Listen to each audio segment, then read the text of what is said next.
everyone. Morning. Nice to see all of you. Don't worry about my little cough. I have allergies, so nowadays if you cough, everybody looks at you. So for my talk today, I decided I'd invite our good friend, Freddie the Frog, to speak to everyone.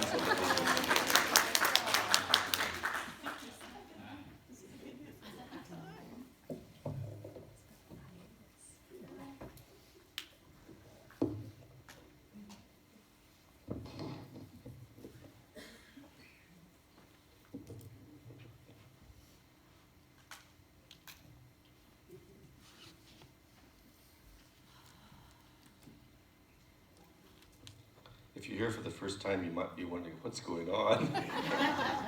Who is Freddie the Frog? But he's a good friend of mine who comes to speak with me when I speak at Vista or Orange County, or when I go and guest speak at other temples. So I realize it's been some time, so let's see what Freddie's up to lately. Hi everybody. Hi Freddie. How are you? Oh, I'm kind of full this morning. Full? I think I had too much for breakfast. What did you have for breakfast? Well, you know, last Sunday was Girl Scout Sunday, or some time ago. I had Girl Scout cookies for breakfast. Really? How many cookies did you have? 2 boxes. 2 boxes of Girl Scout cookies? I should have stopped after 1 box. What various kind of cookies, or? Oh, Thin Mints, of course. My favorite. Your favorite too. Yes, it is. They shouldn't call them Thin Mints though, because they don't make you thin. Yeah. Just look at you. Yeah, I know. I've had a few too many Thin Mints in my day. So, what should we talk about today?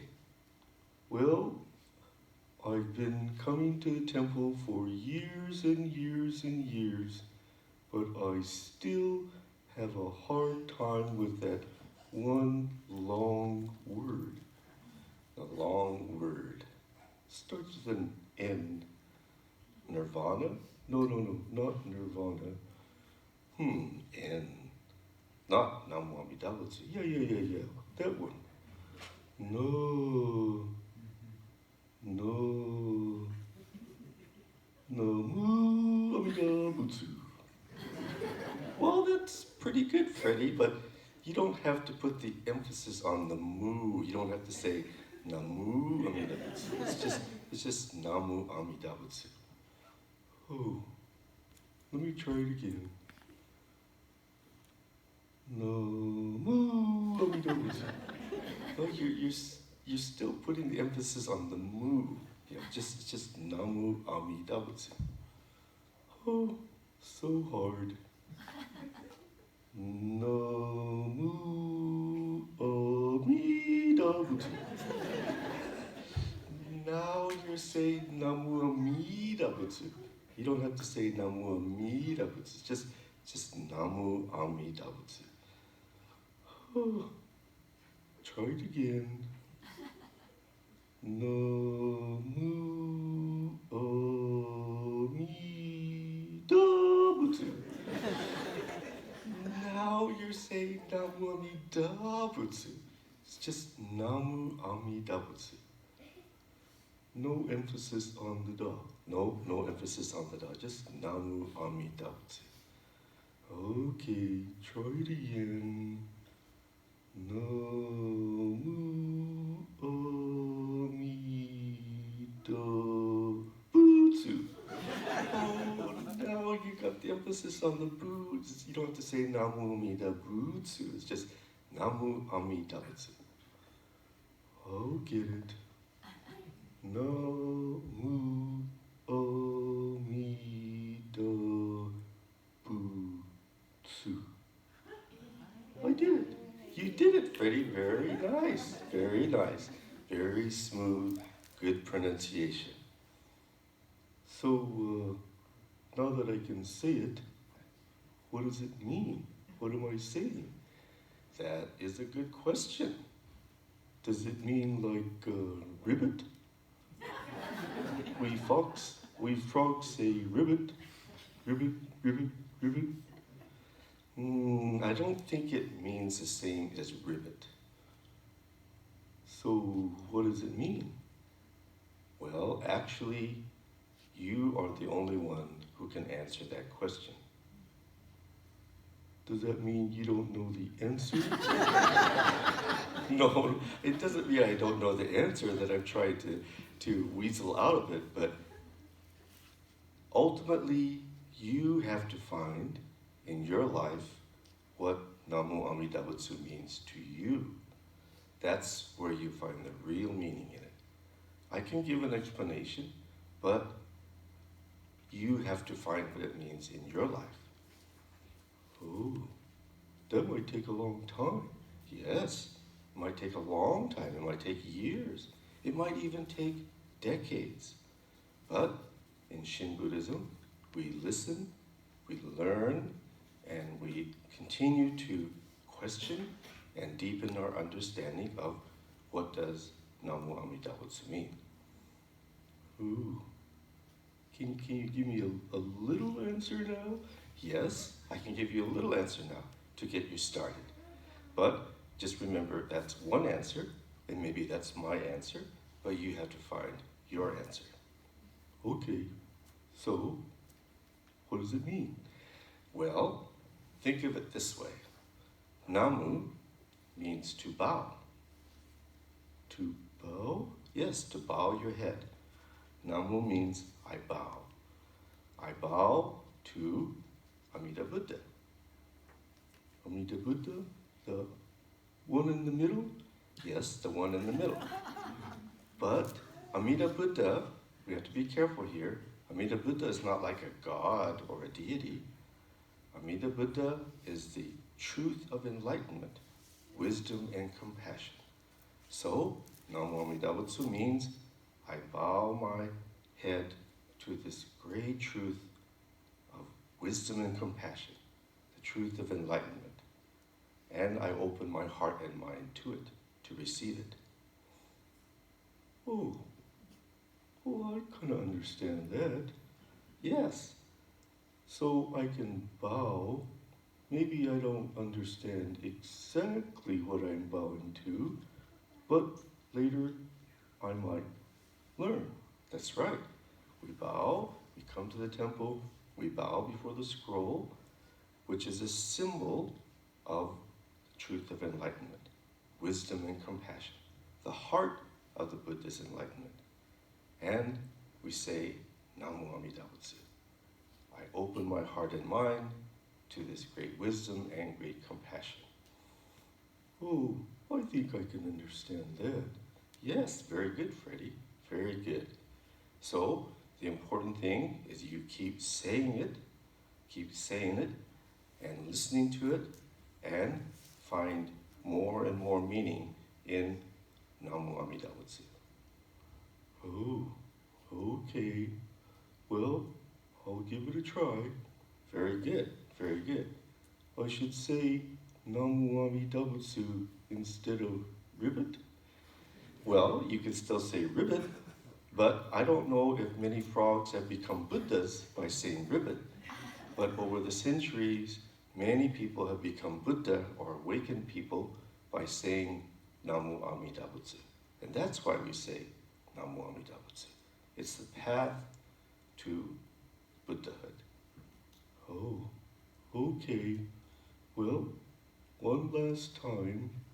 NamoAmidaButsu.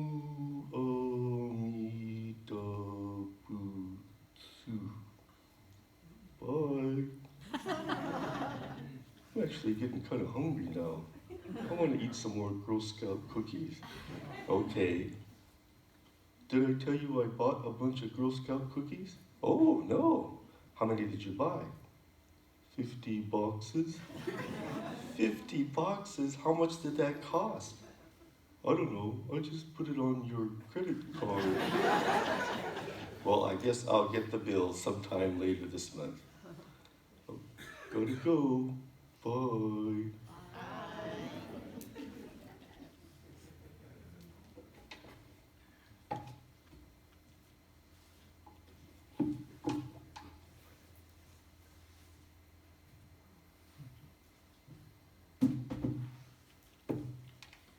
Thank you for listening to Freddie.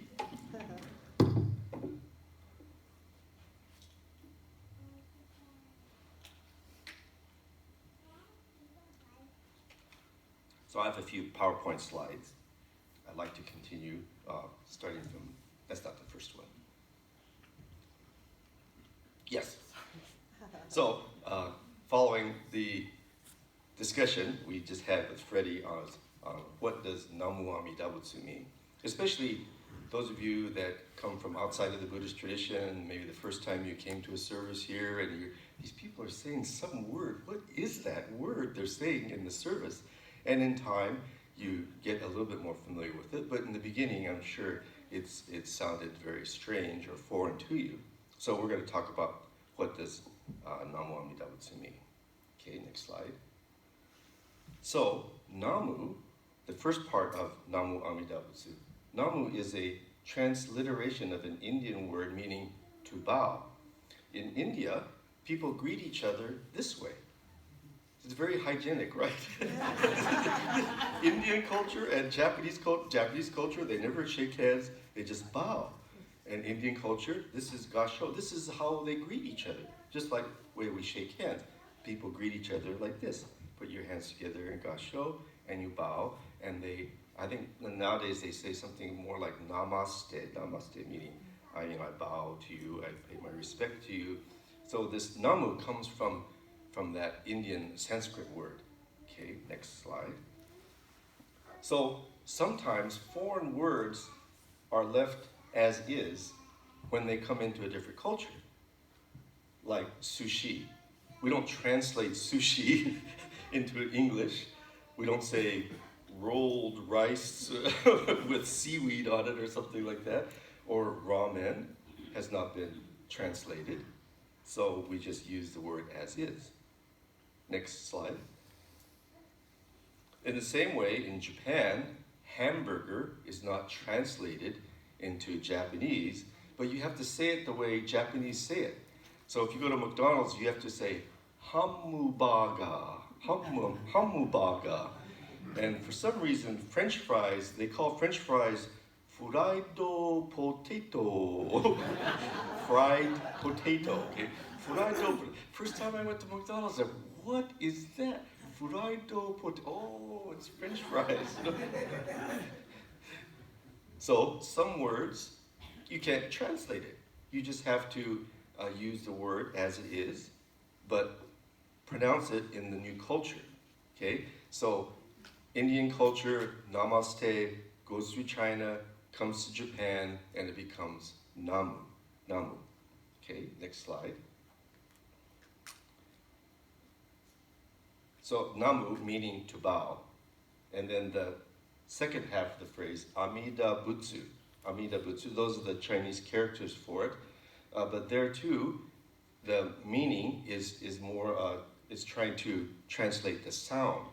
So literally it's Amida Buddha. So NamoAmidaButsu means to bow to Amida Buddha. Next slide. But as I was trying to explain to Freddie, Amida Buddha is not a being or a deity, although we have a picture or image of the Buddha. This picture scroll is a symbol of the truth of enlightenment. The contents of enlightenment are wisdom and compassion. So the scroll has the same function as the flag in our country. So the flag represents our whole country. So through the symbol of the flag, we can feel patriotism, we can feel a connection to our country. One time I went to a high school football game. And the beginning part is really neat. The band plays the Star Spangled Banner. It's a very kind of a touching time. And so they're starting to play the Star Spangled Banner. Everybody's, well, where's the flag? Somebody forgot the flag. There was no flag. It was the strangest thing to have the Star Spangled Banner and everybody, well, where should I face? If you don't have the symbol, to direct your feeling and emotion, then the feelings and emotions do not arise. So, in Buddhism, we have a symbol. It could be a picture scroll, it could be a statue of the Buddha. It is a symbol of something deeper and profounder. Truth, wisdom, and enlightenment. Okay, next slide. So literally, one way of explaining what is NamoAmidaButsu is, I bow my head to the truth of enlightenment, great wisdom, and great compassion. Next slide. So Dr. Nobuo Haneda, he'll be here next weekend, hopefully. Dr. Haneda explains NamoAmidaButsu as bowing Amida Buddha. So, Amida Buddha represents the humble spirit of the truth seeker, one who listens, learns, and bows. So Dr. Haneda has kind of a unique way of interpreting NamoAmidaButsu. He thinks NamoAmidaButsu is teaching us to have that humble spirit of a truth seeker, to be one who bows to all beings, humble and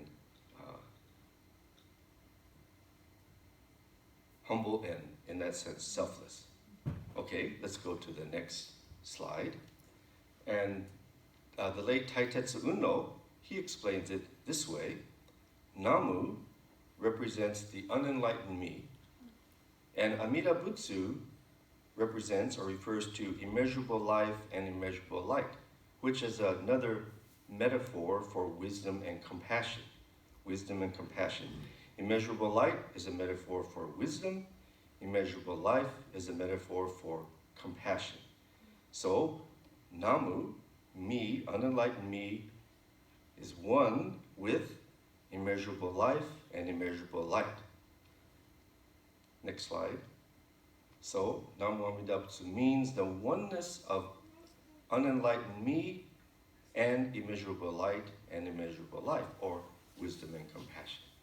See? So when I say NamoAmidaButsu, unenlightened me is one with the truth of enlightenment. Okay? Next slide. But ultimately, just like I was trying to explain to Freddie, we each have to find our own answer to the question of what does NamoAmidaButsu mean. And it might take time, it might even take many years. So you have to be patient, and you have to continue to listen and question, and through Dharma messages, through reading books, this sensei explains NamoAmidaButsu this way, this sensei explains NamoAmidaButsu that way, and then you begin to internalize all these wonderful teachings. The next slide. So sometimes we don't know it should be meaning. I left out an N, typed a little too fast last night. Sometimes we don't know the meaning of what we are doing until much later, as in the case of the classic movie Karate Kid. I think all of you have seen this. I love the movie Karate Kid, both versions. The classic version with Pat Morita, who plays Mr. Miyagi, and a young boy, Daniel, who is being bullied, and he wants to learn karate to defend himself. And so Mr. Miyagi has him do things like wash and wax his car, wax on, wax off. Then he has him, sand the floor, his big dick, sand the floor, sand the floor. Then he has to paint the fence, up, down. Then he has to paint the house, side to side. He does all this. He gets so frustrated, he's ready to quit. He thinks he's just being used as slave labor. He's not learning a single thing about karate. And so this very dynamic scene in which Daniel is ready to quit. Let's watch this scene next. Sand floor. Sand floor. Well, could you go from Big the sand beginning? floor. Sand floor. Is it from the very, I think, is that the beginning of it? Maybe it isn't. Is it not? Does it show? I think that's the beginning. Is the beginning? That must be the beginning. Okay, let's try it again. Go ahead. Now show me wax on, wax off. Hey.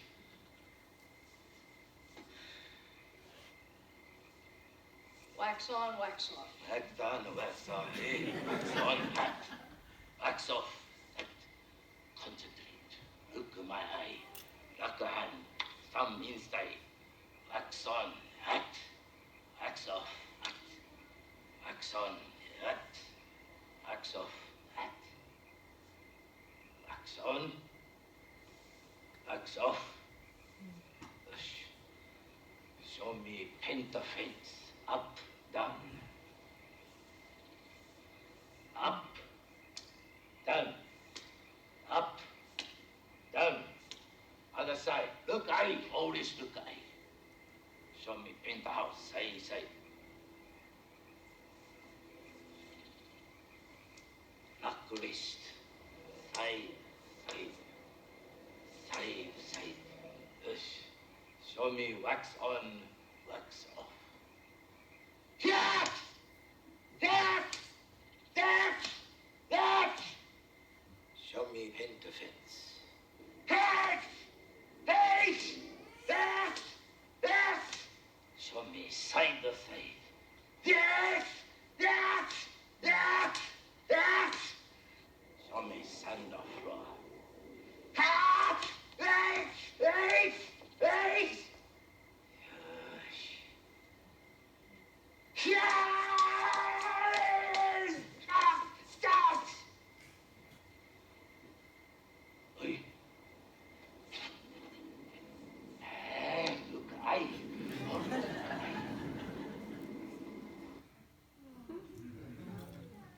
So I love the scene from Karate Kid. Only qualm I have about this is the way he's teaching bowing. So we don't really look someone in the eye when we bow, because if you look someone in the eye, your oshiri sticks out. So when you bow, you look down, you lower your head, and that's the sort of Asian way of bowing. But maybe in karate, you're supposed to always maintain eye contact. So I don't know anything about karate, but that part could be true. So we go to the next slide. Oh, yeah, there we go. Okay. So Namu, unenlightened me, bows my head to something deeper and truer than my ego self, or AmidaButsu. So to me, in that sense, all beings, all people do NamoAmidaButsu. Do NamoAmidaButsu. Next slide.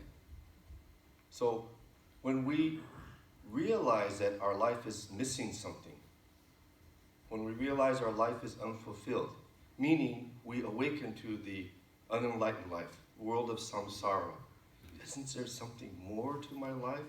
Is this all there is? We're seeking something. And we begin to seek something true and fulfilling. We don't know what that is yet, but that is the world of truth or enlightenment. Trying to break through our sort of ego self. Next slide. So, in that sense, I think that all human beings experience the Nembutsu, NamoAmidaButsu, when we find our life is unfulfilled and when we seek something true, something real in our life. Next slide. So, to find the answer of what does NamoAmidaButsu mean is to find something true and meaningful in our life and to find that truth in NamoAmidaButsu. NamoAmidaButsu. And as I said, it might take some time, it might take years, it might even take decades. My teacher in Japan, Professor Shigaragi, I think I've told this story numerous times, but the way he came to encounter the truth of NamoAmidaButsu was when he was a young boy, his mother died of tuberculosis. Tuberculosis at that time, it's kind of like coronavirus. It was communicable, and there was no cure. If somebody in your family got tuberculosis, that's like a death sentence. So his mother got tuberculosis when he was a young child. She had to stay in the back of the house because she did not want to spread it to the rest of the family. So he could never get close to his mother physically. So when he was about maybe 8 or 9 years old, his auntie came to the school, elementary school, and said, "We have to rush home, your mother's dying, we have to see her one last time." So he rushes home, wants to say goodbye to his mother. And he wants his mother to say goodbye to him, to call his name. But she was laying in the bed, she had her eyes closed, and she was reciting the Nembutsu. NamoAmidaButsu, NamoAmidaButsu, NamoAmidaButsu, over and over and over again. And she died in that posture of saying the Nembutsu. So for Shigaraki Sensei, this young boy, this left him with this big question. What is so important about this Nembutsu that my mother would choose to say it, even over saying goodbye to me? What is so important about this NamoAmidaButsu that she would do that? So it was the driving force behind his deep study into the Shin Buddhist teachings. And years later, he came to receive NamoAmidaButsu, something so profound, so precious in his life, and he was able to look back, and he was very grateful to his mother for not having said goodbye to him. See, because he realized if his mother had said goodbye to him at that time, he might have been happy, but he would not have been pushed onto this spiritual journey of finding what does NamoAmidaButsu mean. So he was so grateful to his mother for really having left him with something precious, meaningful, and fulfilling. For all of us in the Shin Buddhist tradition, we live our lives listening to the teachings, listening to the Dharma, saying NamoAmidaButsu. And at some point in our life, we will have a life experience in which this becomes deeply meaningful and fulfilling to us in our lives. NamoAmidaButsu.